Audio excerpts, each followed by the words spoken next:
En ce mois de juin 2025, l'Ukraine reste un champ de bataille où se joue non seulement le destin d'un peuple, mais aussi les contours de l'ordre mondial.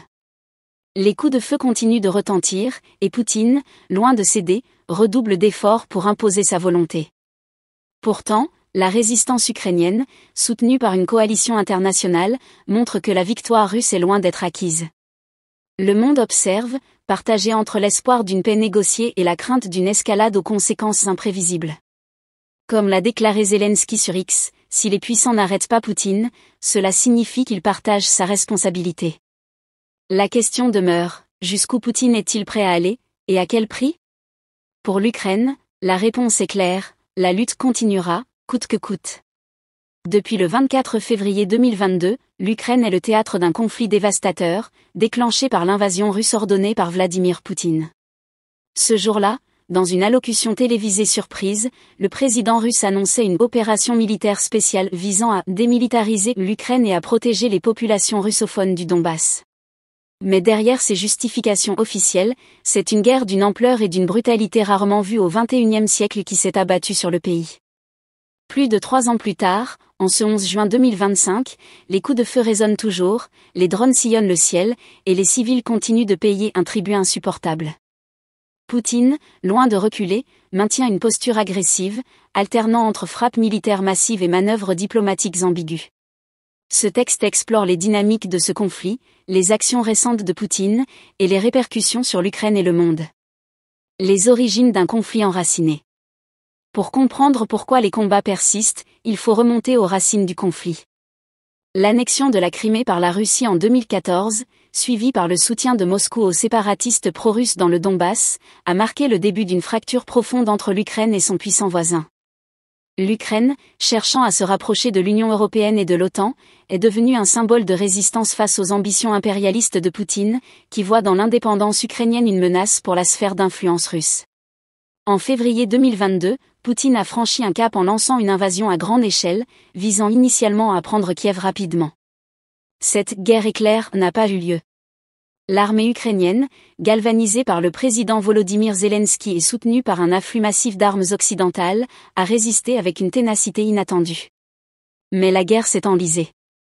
Ce qui devait être une victoire rapide pour Moscou s'est transformé en un conflit d'usure, ponctué de batailles sanglantes, de bombardements indiscriminés, et d'atrocités documentées, comme celles de Boutcha et Mariupol.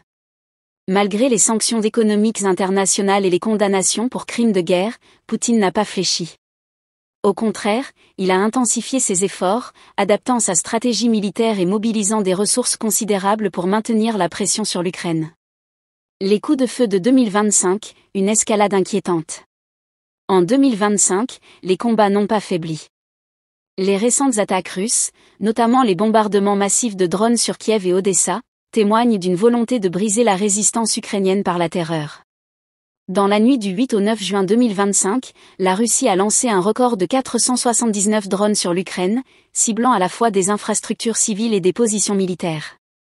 Ces attaques, combinées à des frappes de missiles, ont causé des dizaines de morts et des centaines de blessés, dont des enfants, comme à Kharkiv, où une frappe nocturne a blessé une 60aine de personnes. La région de Soumy, proche de la frontière russe, est devenue un point chaud.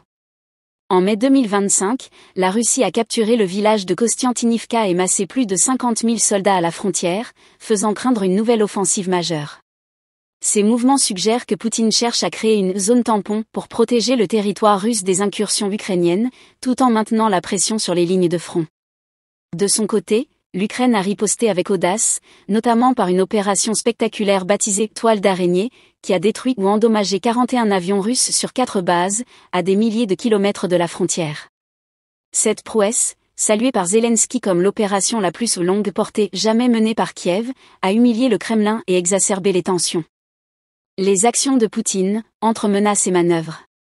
Vladimir Poutine reste le maître d'orchestre de cette guerre. Ses actions récentes montrent une combinaison de brutalité militaire et de calcul stratégique. En novembre 2024, il a franchi un nouveau palier en autorisant l'utilisation d'un missile balistique hypersonique de moyenne portée, l'Oreshnik, contre une cible ukrainienne à Dnipro.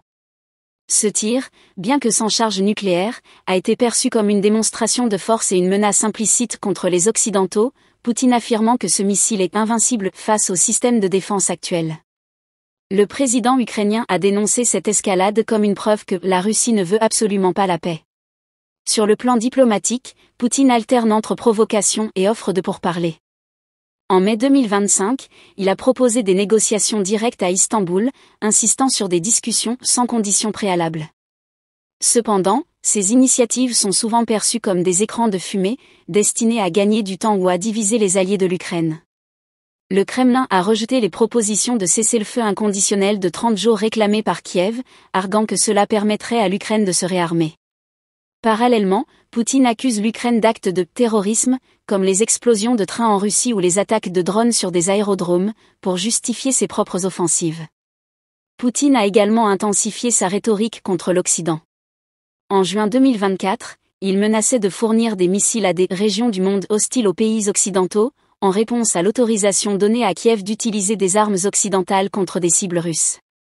Ces déclarations, bien que vagues, reflètent une volonté de projeter une image de puissance et de défiance face aux sanctions et à l'isolement croissant de la Russie. La résistance ukrainienne et le soutien international. Face à cette tempête, l'Ukraine continue de faire preuve d'une résilience remarquable. Volodymyr Zelensky, devenu une figure mondiale de la résistance, multiplie les appels à la communauté internationale pour obtenir davantage d'armes, de sanctions contre la Russie, et une invitation formelle à rejoindre l'OTAN. Les succès militaires ukrainiens, comme l'opération contre les aérodromes russes, témoignent d'une capacité d'innovation et de détermination, malgré des pertes humaines et matérielles colossales. Le soutien occidental reste crucial. Les États-Unis, sous la présidence de Donald Trump depuis janvier 2025, ont adopté une position ambivalente. Trump, qui avait promis de résoudre le conflit en 24 heures, s'est heurté à la réalité d'un Poutine inflexible. Après un appel téléphonique de 2 heures avec le dirigeant russe en mai 2025, Trump annonçait des négociations imminentes pour un cessez-le-feu, mais ses espoirs ont été douchés par l'intensification des frappes russes. Frustré, Trump a qualifié Poutine de « complètement fou » et averti qu'il. En ce mois de juin 2025, l'Ukraine reste un champ de bataille où se joue non seulement le destin d'un peuple, mais aussi les contours de l'ordre mondial. Les coups de feu continuent de retentir, et Poutine, loin de céder, redouble d'efforts pour imposer sa volonté. Pourtant, la résistance ukrainienne, soutenue par une coalition internationale, montre que la victoire russe est loin d'être acquise. Le monde observe, partagé entre l'espoir d'une paix négociée et la crainte d'une escalade aux conséquences imprévisibles. Comme l'a déclaré Zelensky sur X, si les puissants n'arrêtent pas Poutine, cela signifie qu'ils partagent sa responsabilité. La question demeure, jusqu'où Poutine est-il prêt à aller, et à quel prix ? Pour l'Ukraine, la réponse est claire, la lutte continuera, coûte que coûte. Depuis le 24 février 2022, l'Ukraine est le théâtre d'un conflit dévastateur, déclenché par l'invasion russe ordonnée par Vladimir Poutine. Ce jour-là, dans une allocution télévisée surprise, le président russe annonçait une opération militaire spéciale visant à démilitariser l'Ukraine et à protéger les populations russophones du Donbass. Mais derrière ces justifications officielles, c'est une guerre d'une ampleur et d'une brutalité rarement vue au XXIe siècle qui s'est abattue sur le pays. Plus de 3 ans plus tard, en ce 11 juin 2025, les coups de feu résonnent toujours, les drones sillonnent le ciel, et les civils continuent de payer un tribut insupportable. Poutine, loin de reculer, maintient une posture agressive, alternant entre frappes militaires massives et manœuvres diplomatiques ambiguës. Ce texte explore les dynamiques de ce conflit, les actions récentes de Poutine, et les répercussions sur l'Ukraine et le monde. Les origines d'un conflit enraciné. Pour comprendre pourquoi les combats persistent, il faut remonter aux racines du conflit. L'annexion de la Crimée par la Russie en 2014, suivie par le soutien de Moscou aux séparatistes pro-russes dans le Donbass, a marqué le début d'une fracture profonde entre l'Ukraine et son puissant voisin. L'Ukraine, cherchant à se rapprocher de l'Union européenne et de l'OTAN, est devenue un symbole de résistance face aux ambitions impérialistes de Poutine, qui voit dans l'indépendance ukrainienne une menace pour la sphère d'influence russe. En février 2022, Poutine a franchi un cap en lançant une invasion à grande échelle, visant initialement à prendre Kiev rapidement. Cette guerre éclair n'a pas eu lieu. L'armée ukrainienne, galvanisée par le président Volodymyr Zelensky et soutenue par un afflux massif d'armes occidentales, a résisté avec une ténacité inattendue. Mais la guerre s'est enlisée. Ce qui devait être une victoire rapide pour Moscou s'est transformé en un conflit d'usure, ponctué de batailles sanglantes, de bombardements indiscriminés, et d'atrocités documentées, comme celles de Boutcha et Mariupol. Malgré les sanctions économiques internationales et les condamnations pour crimes de guerre, Poutine n'a pas fléchi. Au contraire, il a intensifié ses efforts, adaptant sa stratégie militaire et mobilisant des ressources considérables pour maintenir la pression sur l'Ukraine. Les coups de feu de 2025, une escalade inquiétante. En 2025, les combats n'ont pas faibli.